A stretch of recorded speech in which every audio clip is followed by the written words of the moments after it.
Welcome to Conversations with Toy, a blogcast tackling life one episode at a time. This is the time to air out life's craziest moments. This space is all about speaking about life's hang-ups and ways in which we can leave better than when we started. Topics are all about ways we can find space to be better in life, love, mental space, and health.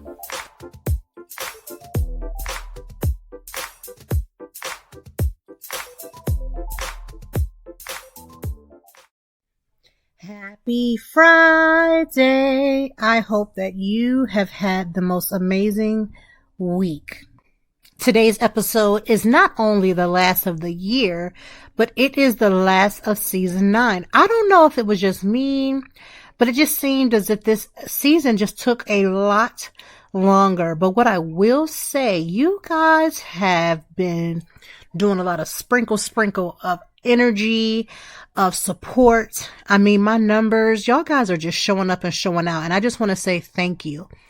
We're going to talk about some 2024 goals and things, but I'm excited and I'm so grateful. So thank you. Thank you. Thank you. I cannot thank you enough. If this is your first time tuning into Conversations with Toy, welcome. I try to keep this space as cool, calm, and collective as possible. This space is going to be about mental health and self-care and how we can do better taking care of ourselves each and every single day. And with that being said, if there's ever a trigger warning, I will always give that prior to the episode. Today's episode does not need one. We are closing out 2023. This is the last episode of the year. It is all of the things. And I'm just excited. Now, before I get too deep into this conversation, I have to talk about something that happened this week. I need to preface that, one, I'm not going to give a lot of details because it's an active, ongoing investigation, but I was the victim of road rage this week. Now, I know my tone and my voice sounds like everything is just A-okay, but it's not. And let me tell you why. One, I've never felt so scared in a long time. I won't say in my whole life, but I will say in a long time. Being a victim of road rage is never good. It's never a happy moment. My stress levels and anxiety have gone sky high. I missed some events because of it, because I just couldn't recover. And it's simple. I think everybody would understand. And again, I'm not going to go into details. So if you're looking for the details, you just have to wait until this investigation is over and I get through this part of it. But my God, it really shook my whole foundation this week. And I'm not afraid or ashamed to say that I was scared. You know, sometimes we always have to, especially being a Black woman, you have to just kind of put on this badge of honor. Like, I'm okay. I was strong. I knew what to do. Yeah, no. I definitely did what I could to try to keep myself alive. And that's all I can say on that particular part of it. But I was scared. I felt scared. I felt to myself like I might not make it home. This is how this was going to all end. And it's an uncanny feeling. Like, I have never had anything like this happen to me. And, so we'll just have to see how the investigation shakes up. The police officers that I have worked with so far and talked to have been amazing. And I'm hoping that this will continue so that we can get some type of resolve and that charges will be able to be not only filled out or pressed, but I hope that they stick and are favorable for myself. Outside of that, Christmas holiday has come and it has gone. For those who celebrate, I know many of us, especially moms, are just excited for the mom magic to be over.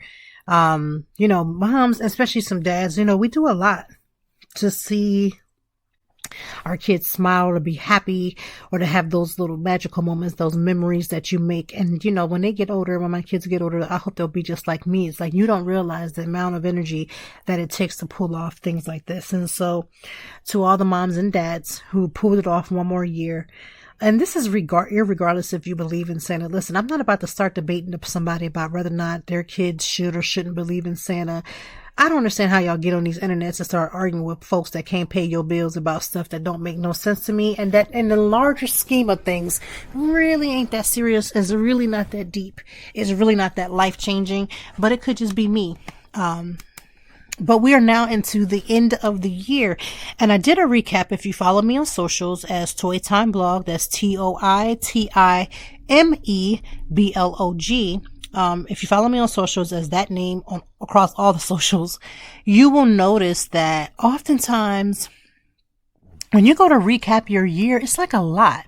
And especially for me being a content creator, I honestly just was like, which memory do I even showcase? Because I've had a lot of wins this year and I've had some losses. I've had some lessons that I needed to learn. And I'll say more, my losses have been more lessons, especially with dealing with billing and sending people invoices. You know, everybody wants to work for themselves until it's time to collect that money. And it's great when stuff is automatic, but when you have to actually send an invoice out for your time and bill people for billable hours, and you send all these things out and folks is acting like they're on the short bus, they don't understand that they have a thing that they have to pay. Like you received a service and you're forgetting you have to pay for it. It's the strongest. It's the worst. To be honest with you, it's the worst because it's like, why do I have to chase you for something? You received the service. You know, you got the service and the service was done well. Why are you not paying? This year, I won't say with this year. I would say in November, I decided to stop playing these games, especially when it comes to my invoicing. And now I've automatically put in a late fee straight off the gate. So I emailed every person that I work with and I gave them a letter letting them know that starting January 1st, that there would be a late payment putting in automatically, that I'm no longer chasing people. If I have to chase you for your first, when you get to that late fee day, I'm putting that late fee on and I'm not doing any work until the original bill and the late payment is paid. In addition, you only have 2 times to do that with me, meaning you only have 2 times to technically be late. After that second time, I will be severing relationships. And this is the reason why. One, because it's common courtesy to pay your bills on time. I mean, where are we at where we can negotiate our bill day to the point where you can let people just be on the hook waiting. And I'm tired of sending out 2 and 3 emails. So I went on Canva because, me and Canva, we go together. And if you're a content creator or just people who like to do things on the internet, you need to have a Canva account. And I would suggest you go pro. It is worth every dollar to go pro for me. And I went on there and created all my things with all of my colors of my business and all of my logos. I did all those things and I sent out the official letter. I'm anticipating no problems, but should I have to anticipate any issues, we'll cross that road when we get there. Not to mention, be honest with you, especially for the small businesses that I work with, I'm literally undercutting myself. I'm already undercutting myself. Now, after 6 months, and I said this in the letter, I will be reevaluating. Some of these services the price is going to have to go up, right? The prices is going to have to go up because my time becomes valuable. I'm not going to get 10 small companies to compensate for one. I'm just going to up the price, and those who stay will stay and those who don't. But I gave everybody a 6-month notice. Cause you want to handle your business as much. And that's, handle your business and do what you're supposed to do, all the things. So I did that. But let's talk about goals. Listen to me. Whether you believe in resolutions, right? Some of y'all can't keep a promise to yourself to just handle certain things. And really, resolutions, goals, they're all about basically keeping the promise to yourself. Some of y'all waiting on making, demands to your significant other. If they don't marry you by a certain date, you're going to leave. You're not going nowhere, because if you really felt that way, you was really about that life, you would learn to make an ultimatum to yourself. Never telling your partner what the date is. Make an ultimatum to yourself and leave. Honor yourself and leave. Now, the fact that you can't do that, but you rather put the ultimatum on the other person, says everything I need to know. Resolutions and goals are there to help focus your thoughts. They help you to focus the goals that you say you have, whether that's losing weight, whether that's getting better at communicating with your children, whether that's whatever the goal may be. I want to talk about some of the goals that we miss. I think it's easier in some respects to see what you see in the mirror. If I look at myself in the mirror, I could say, I don't like the way that my hair is. Maybe I'm going to just branch out and do a new haircut. Maybe I don't like the weight that I'm carrying, so I'm going to eat a little healthier. I'm going to go to the gym. I'm going to tone in certain places. I can look at myself in the mirror, and for the most part, I can see physically the things that I do not like about myself that I want to change. right? And so when people make their resolutions, oftentimes they'll go and they'll write down these physical attributes and things that they want to change. And there's absolutely nothing wrong with that. If there's something that you want changed, then go ahead and do what you have to do to fix it, right? I'm all for that, especially when you can do it without being as invasive as possible, right? Go and do you. But then there are the things that when you look at yourself in the mirror, you don't get to see. You don't get to always recognize, like if you're looking at somebody else, right? Looking at somebody else that you look at their physical, you can even give them a list of things that you think they should fix, right? But when you look at them, you may not know all of the things that are inside of them that needs to be fixed. And how much more ourselves. Sometimes we turn a blind eye to the things that we know about ourselves that we know that needs to be fixed.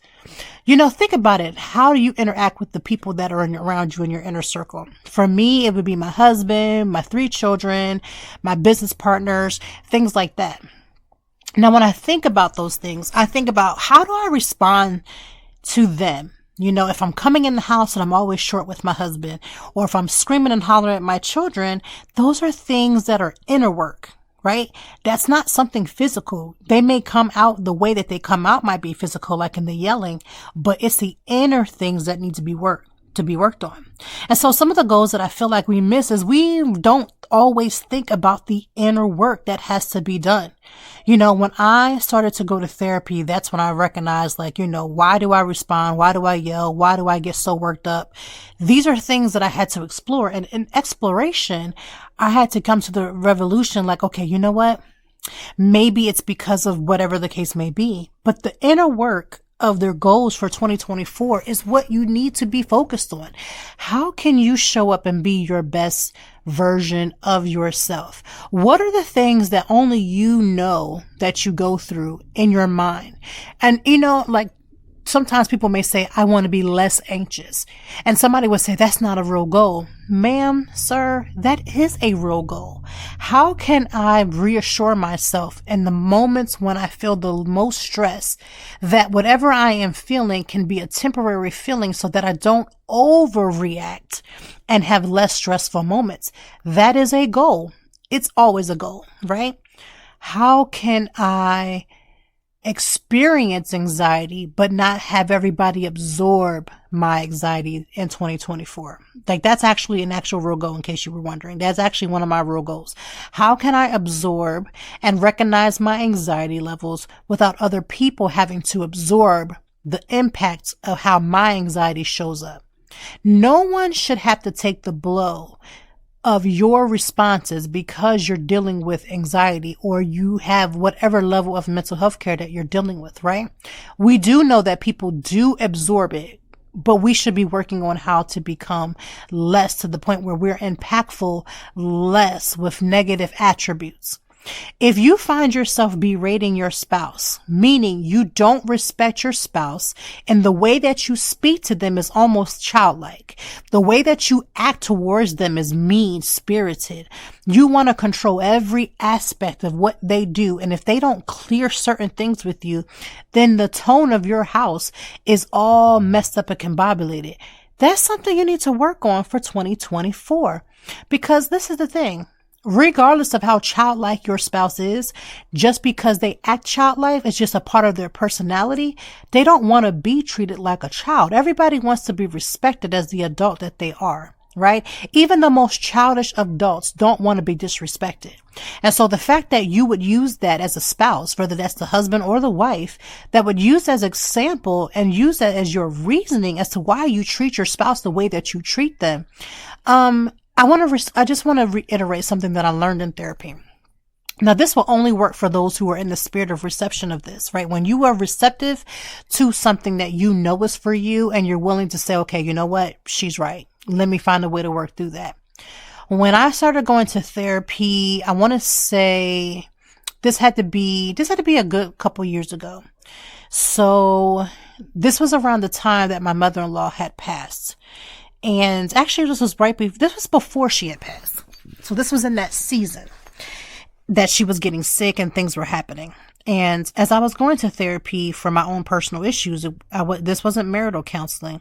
There was things that I had brought up to my therapist, and my therapist was, she worked through it, and we had come to the conclusion that certain things needed to have a change level, and it's going to have to be a change level or we were headed to divorce. Now, I did not need my therapist to tell me that my husband and I were headed to divorce, because the writing was legitimately on the wall.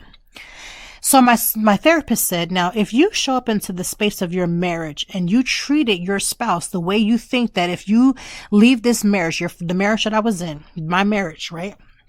If I think that once I leave, I'm going to heal, I'm going to get better, I'm going to do all these things, and then I'm going to meet somebody else, and I'm going to treat that person with all kinds of love and respect and kindness, and I'm going to do this and I'm going to do that.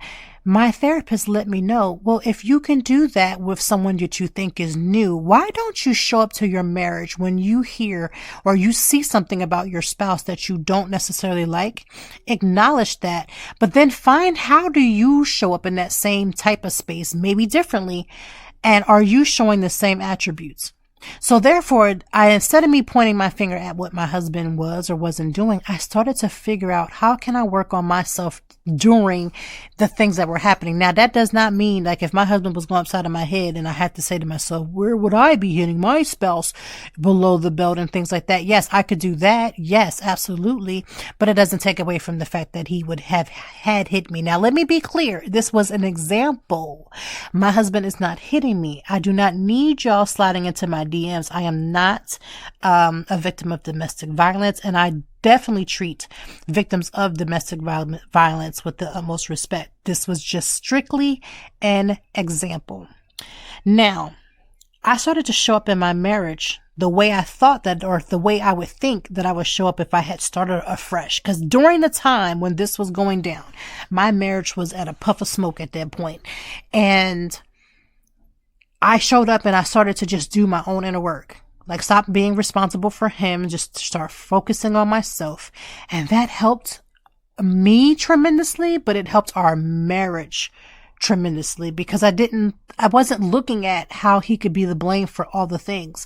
I started to work on the things that I needed to work on, irregardless of what he had, right? Regardless of what he had going on. That helped us. And again, with my own personal therapy. And then eventually, we did go to marital counseling together. We did all the things. But I say all that to say, sometimes the person that we're closest to, especially when they're a spouse, they just mirror us, and it doesn't always look good.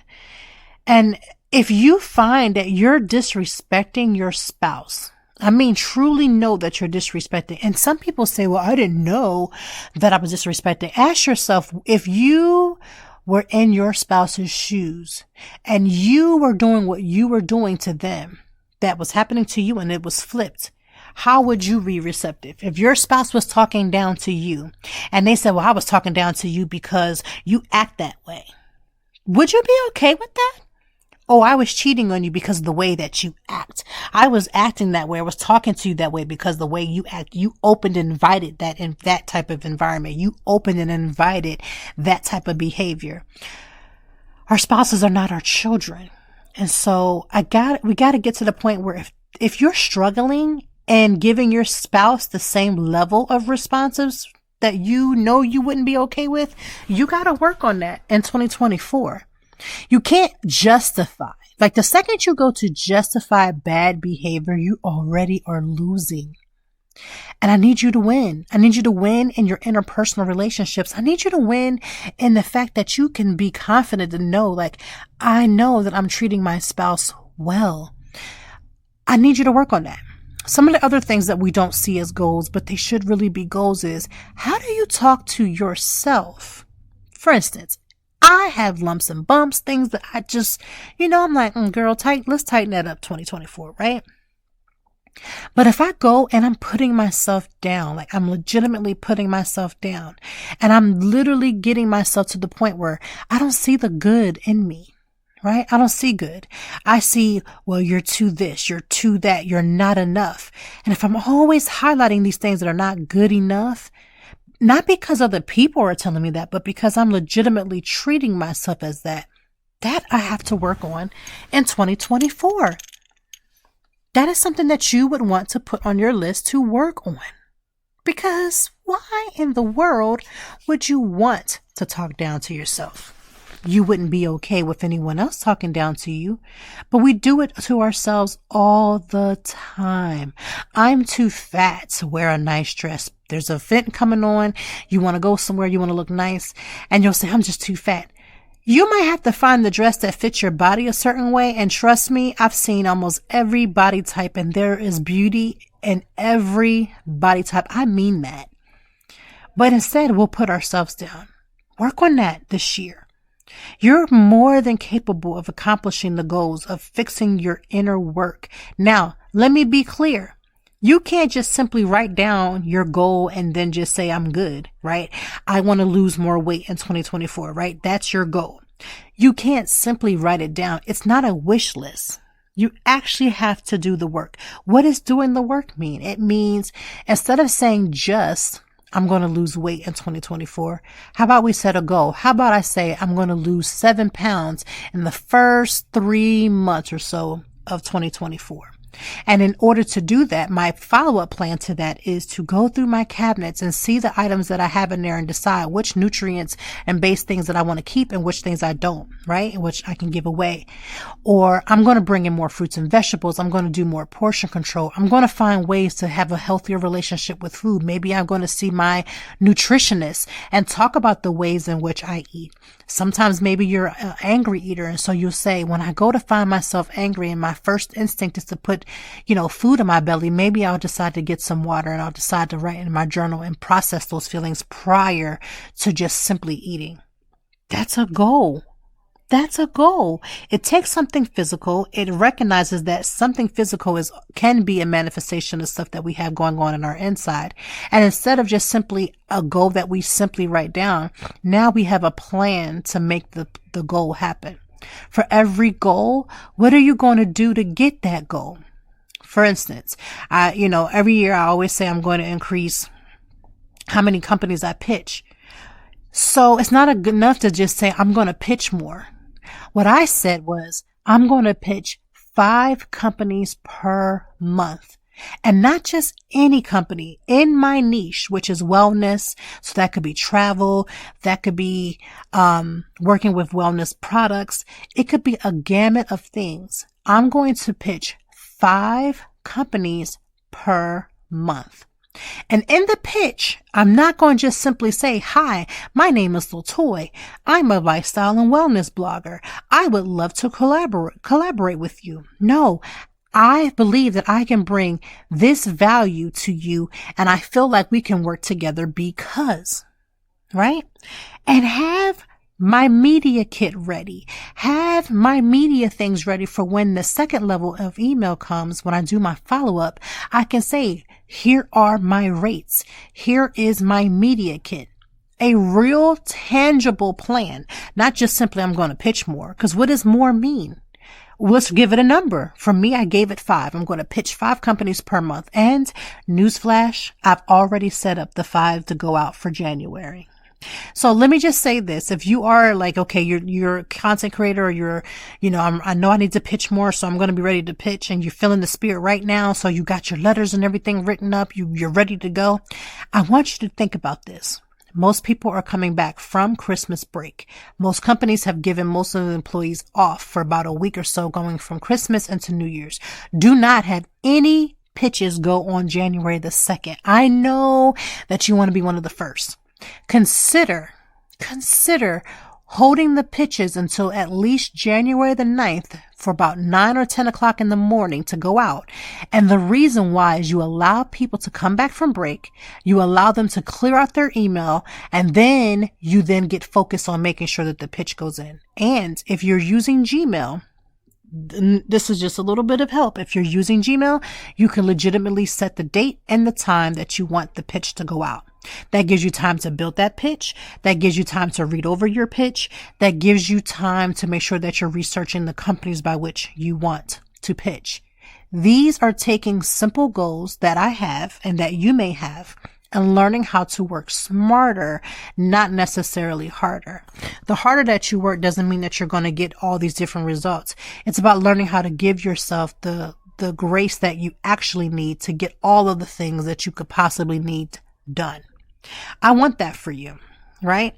And so that is the type of goal setting that I need you to think about when you're talking about setting resolutions or setting goals for 2024. It's no longer okay to do a vision board and write a bunch of words on there, have pictures and all those other things. Your backup to that, in addition, not even your backup, but in addition to your vision boards, in addition to your goal setting, is what are you going to do to make it happen?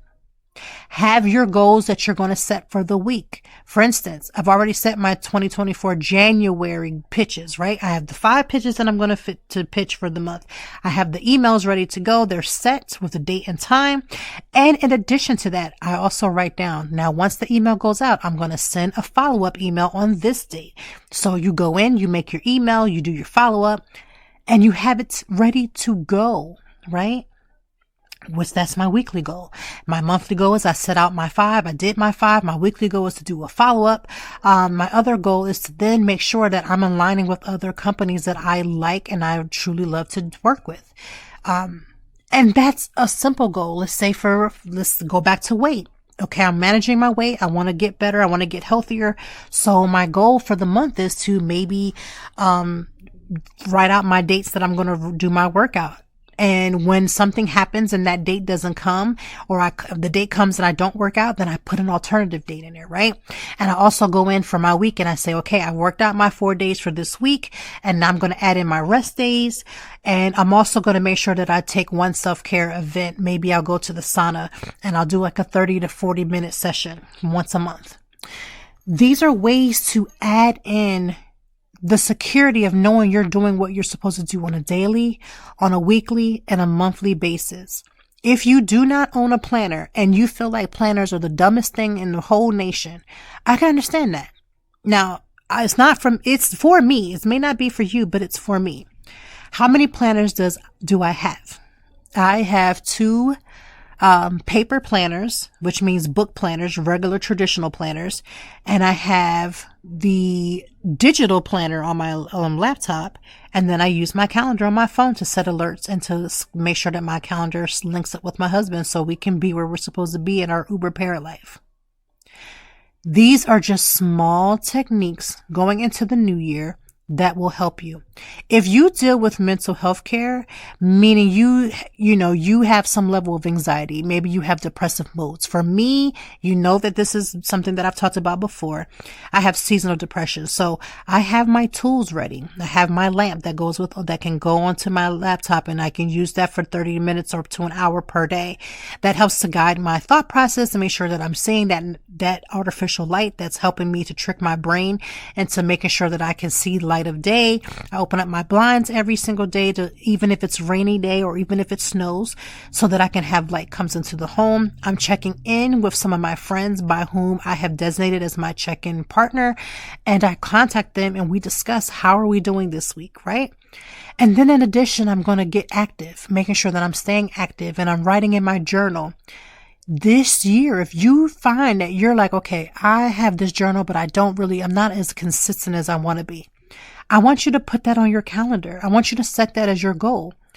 For me, I said, okay, I'm going to read more. Now I read a lot, but I'm going to read more.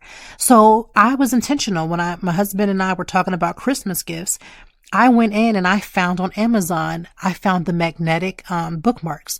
I found a new light so that when I'm upstairs and my husband is watching TV and I'm reading my book, I'll have a special light that can go clip right onto the book. I can read it. I can have that focus and I can get done what I achieved or what I set out to do.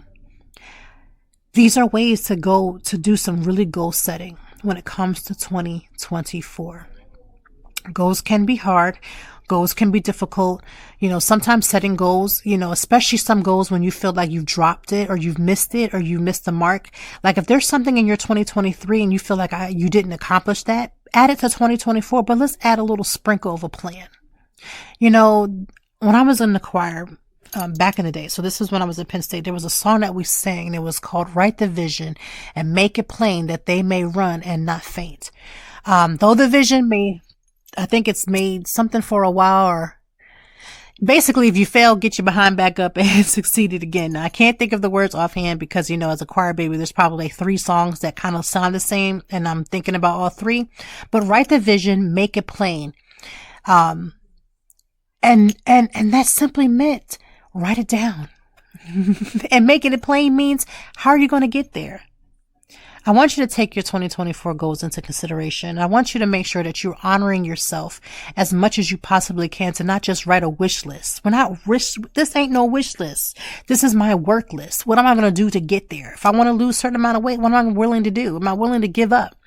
If it's something that I want, if I want to do more in social media world, what am I willing to give up? What am I willing to put in? A lot of people say that social media people, i.e. the content creators, they are not really working. But baby, I have a calendar that's specifically just for content. When my content goes up, it's not doing it just kind of like helter skelter. It's not just being thrown up there. It's literally a planned out calendar, right? It takes work to make sure that I have the stuff edited. I have everything, the caption ready, the everything together to show up every single time. Now, sometimes I can show up once a day. Sometimes I give you 2 and 3 posts a day, but whatever it is, it's work. It's being aware. It's being cognate. So I want you to take your goals. I want you to be successful in them, but I also want to make sure that you have a plan to make those goals happen. All right. Now, if you live in the Philadelphia area, you should know that Ain't Too Proud is coming out at the Kimmel Center.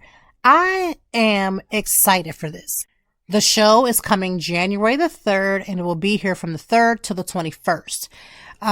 You should know this story by now, but maybe you don't, and it's all good. You don't have to. You may not have never heard, but if you have heard, then you know the Temptations are sort of a big deal. We absolutely adore and love them, their music, the story behind the fame, and the show Ain't Too Proud is legitimately bringing that story to life. Now, I have done a lot of interviews of which I am super proud of, and I'm super proud of this one. I got to interview Clayton Cornelious, and he is playing Paul Williams. He is a Grammy-winning Broadway TV veteran actor of 25 years. He's worked on the West End of London. He has done 9.5 Broadway shows, and this marks his 10th Broadway national tour, which is no easy feat. Trust me. On top of acting, he is now a 5-year Broadway investor and producer. He made his Broadway producing debut in 2021 and was recently nominated for his first Tony Award in 2023 as a co-producer. He is a graduate of PPU and is currently getting his second degree in business management at EGCC. He is grateful to his friends, his family, and God, and I am extremely excited to have him on the podcast today. Now, I will preface that there could be a little bit of sound issues because I actually recorded it away from my laptop, which I super duper apologize. But if you just want to listen in, we talked about the show, what he brings to this role, being that he plays Paul Williams. In addition, how did he, prep for this role? We talked about what he does for self-care, and what I loved is that his self-care, I've heard a lot of answers over the years. If you've been listening to this podcast, you know that I always ask every guest what their self-care routine is. And one of his answers is one of the most unique, and I've never heard anyone talk about using the casino for self-care. Now, this obviously means it's got to be somebody that has self-control, who does not have a gambling addiction. But doing something that you love, even when it's something like gambling, because you enjoy it, not because you're addicted, is a great thing if you can take that break away from the things that you're doing. So I found that to be interesting. So I want you to listen into the interview, and I will come back because I want you to know that if you are in the Philadelphia area anytime between January 3rd and the 21st, the Kimmel Center has Ain't Too Proud. And let me just say, it's a great way to start off 2024 in theater. I've been covering theater for the last couple of years, and I'm so excited. Like, my husband's excited. I'm excited. We are all excited to see this show. So without any further ado, thank you, Clayton Cornelious.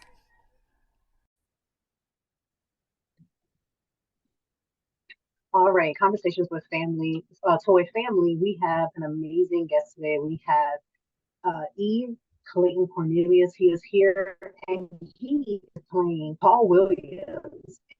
uh, into Project, which is a story talking about the temptations loosely based on their life.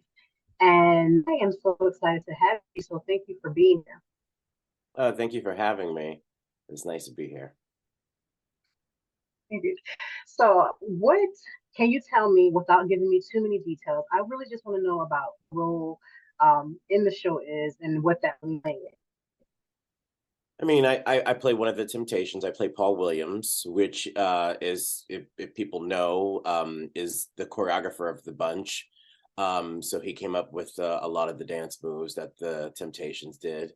And, he, like any other member of the group, had, his problems. And I do represent the story of the alcohol addiction in the group, and my journey of how I was best friends with Eddie Kendrick, rose to stardom with the Temptations, and then slowly started letting things and the group eat at me, and the way I coped with that was through alcohol and a little bit of sex addiction as well, and I kind of kept it. The way we portray it is that I kind of keep it a secret, kind of like I do it all on my own, unbeknownst to them. But obviously it starts to come out through the performances, and they try to get me help. And then I don't want to tell you how I died if no one knows, but let's just say it's tragic. So, and Yeah, it's I'm sorry. I said I do know, but I'm not going to tell you either. I said I know, but I definitely am not going to say anything either. Right. Don't say that. Exactly. So how did you prepare for this particular role? I mean, I was fortunate enough to be a part of the original Broadway production of this show. So I was right there in the very beginning, sort of creating the show. I didn't play Paul Williams at that time. I played Richard Street, which is another Temptation who takes over for Paul, actually. And it's so very fitting that I am now playing the role of Paul. I was originally up for the role of Paul when it originally happened. I didn't get it, obviously, but I was still part of the show, which was a great thing. So I mean, we did a lot of dramaturgy, if you want to call it, or research on the show and the Temptations, and we actually had Otis Williams in the room and Shelley Berger in the room, the original manager, in the room. So we got to ask them a lot of questions as we put the show together. And they both still follow the show, they both still visit, but we did get a particularly lot of personal time with those two men during the beginning of the show. So we got a lot of questions answered. How were you able to bring that level of emotion? Because for those who've seen the movies that have been portrayed before, they know that the level of emotion that comes in with this particular, especially with your part. How did you bring that level of emotion into the scenes that you definitely portray? You know what? I want to call it experience. We are sometimes called to do a lot of stuff that is probably beyond us, especially when we're younger. I'm the oldest in the bunch on the stage, and there's some of the younger ones who are dealing with some other tragedies, and I always think to myself, like, how are we all dealing with this? And it really comes from personal growth and personal experience, and dealing with being in the business for 25 years as I have. I started when I was 19 and I'm 47 now. And dealing with a lot of, personal family trauma or things that have happened in my life. I'm pulling from that, and I was lucky enough to take over this role on the tour from another a colleague and friend of mine, James Lane, who actually dealt with alcohol addiction. So, I got to see him through his journey because we're old buddies and friends for almost 20 years as well. So, just there talking about that is I've seen a lot, I've done a lot, and I really bring my own personal journey into a role like this. You have to. There's no other way to do it. to pull from. We all dealing with stuff. So Absolutely. In addition to the story of the Temptations, what are you hoping that the audience, obviously everybody's going to walk away with something different, but if there was something you could say somebody would walk away from when they see this, what is that? We are predicting a lot of what's happening right now in the world. Everything that happened in the 60s, we are kind of still dealing with, which is crazy. These men are navigating through their career through the 60s, through the civil rights movement. And Dominique Morisseau, our writer, really writes in a history lesson of the 60s and the civil rights and how our group dealt with that in the music that we sang at that time, helping our people. And I want people to take away from this that they learn something. Everybody who comes and sees the shows go, we knew about the Temptations, but we didn't know all that. We didn't know all the backstory and what happened in between. And I think that's what this show is. We fill in the blanks. A lot of people know all the stuff that the Temptations, sort of like their accolades, like, oh, they got this, they got that, they had #1 hit, but they don't know how they came about that #1 hit or what happened during those years of singing that hit. So we fill in the blanks about what actually happened during this time. And a lot of people are like, I had no idea that all that happened. And, most people don't know what's going on in people's worlds, but we kind of fill in the blanks. So I really love that we do that. So, yeah, I hope that we bring that to the people, more information about, these men. I can't wait to see it. But my question to you is, how do you deal with this touring? Because you do tour and you're on the move. How do you handle being in so many different cities, so many different states? Well, let me tell you. It's tiring. We tired. No, I mean, it is a tired, like this. Listen, this business is not for the weak. I can tell you that. If you want to be an actor and, be on Broadway, but also to be on tour and to travel from city to city to city, it can be exciting. Don't get me wrong. We do have our times where we're treated like kings in certain cities, and we're going around and we're the big thing that's happening in that city. But with this high level show, and just to tell you out there, everybody, we are singing, we are dancing, we are acting like strong from point A to point Z on that stage. We don't stop. And a lot of people don't get it until they actually see it. And a lot of people say, wow, I mean, I'm tired just watching y'all. But this show has a very high level, and the caliber of this show, the men in this show, the people and the women who play the roles in the show, they're fantastic. Like, this is a lot of talent on stage. And I don't think a lot of people like understand it until they actually see it. But traveling is a bit hard. We have rehearsals, to clean up our show, to maintain our show. We're doing the show at night. We're traveling. We're on a plane on our day off. And then we only have like a night to recuperate. And then the next day we have a few hours by ourselves, but we're right into a sound check into the next city, doing, going into a strange theater we've never been in, training dressers who've never seen us before ever, and then doing a show, and then doing it all over again the next week in another town. So it can be exhausting. It can be exhausting. I'm not going to lie. How do you deal with now that we're in the holiday season? Do you have like off times when you can go home? Like, how does that all work? Well, sometimes, I like to say that we are the entertainment for the average Joe. So when the average Joe from the regular 9-to-5er is off doing holiday stuff, we're the entertainment for that holiday, for that person. So we don't really get too much of a holiday off. There are some shows that do allow us to go home for, a few days for the holidays, and we shut down for those days. And then sometimes we are the entertainment. If no one's doing something on Christmas, if you happen to be Jewish, you don't celebrate Christmas, or whatever the case may be, you go to the show and we are there doing the show.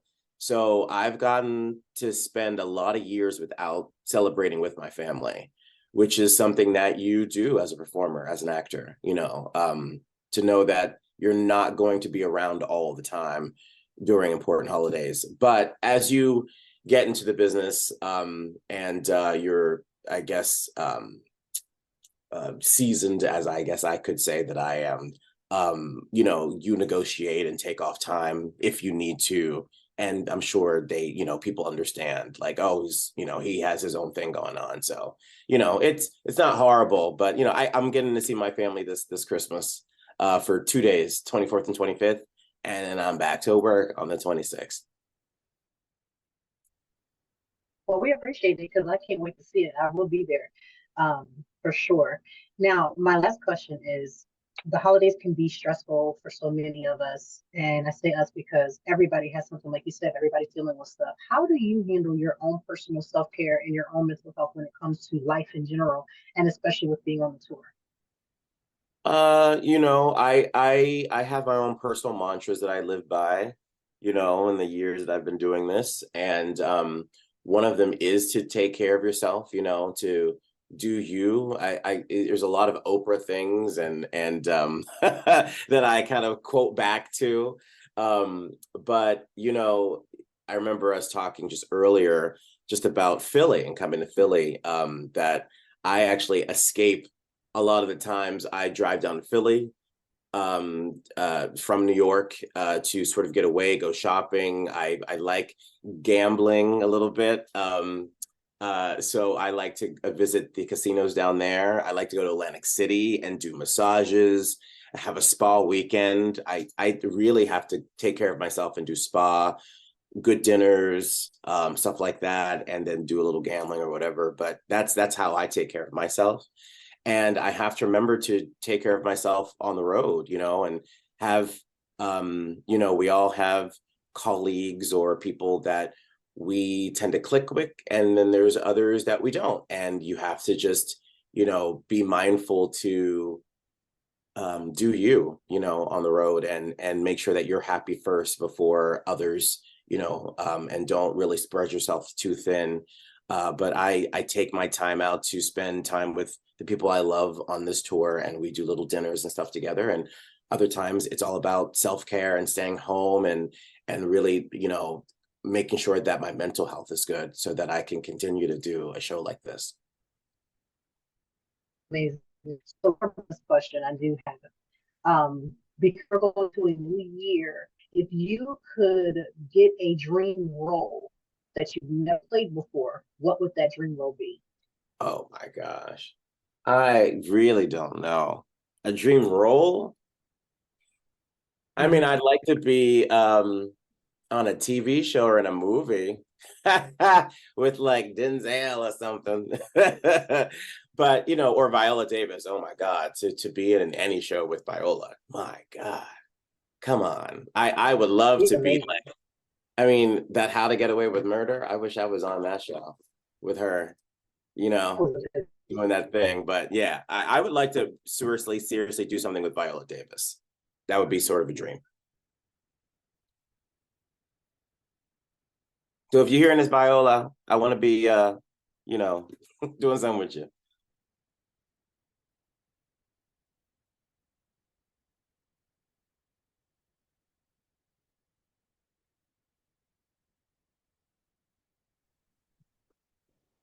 What happened there? So you said Viola Davis and you said Denzel. Everybody loves it. I was just saying, that I really would love to do something with Viola Davis. And if Viola Davis is listening to this, I want to do something with you. Let's do something. I'd love to play opposite of you or your son or somebody, the brother, your cousin. Listen, you gotta put that in the atmosphere. A brother, a cousin, anybody. Right. So thank you. Listen to Viola. She is amazing. She's absolutely amazing. She is amazing. So, my final thing is, first of all, thank you for your time and me. We cannot wait to see the show.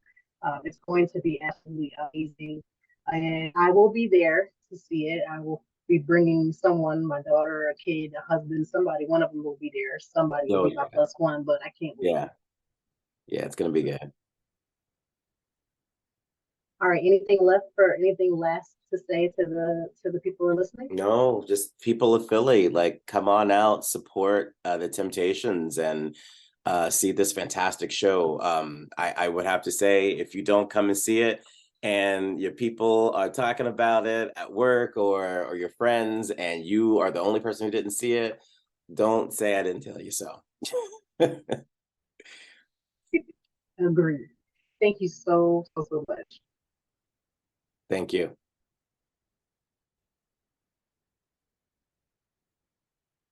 All right, we are done. Which was, I don't know what that was, but I Yeah, do it was appreciate getting a you. little slicey dicey at the end, but I hope it came out okay. Well, I'll listen to it and play it back. I think it should be fine because I'm going to extract the sounds. The video is neither here nor there. Okay. All right. So thank you so much, and No, have a good day. thank you. You too. Bye-bye.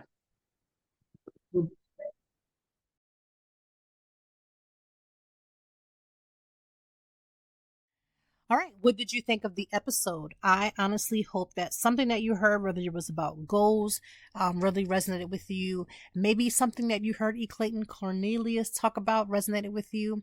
Either way, I hope that you were inspired to not only complete your goals, not only to go for what you want, not only to see this amazing show Ain't Too Proud, but in addition that you get inspired to take whatever you heard me say about certain goals. And it's never to say this is the goals you have to have.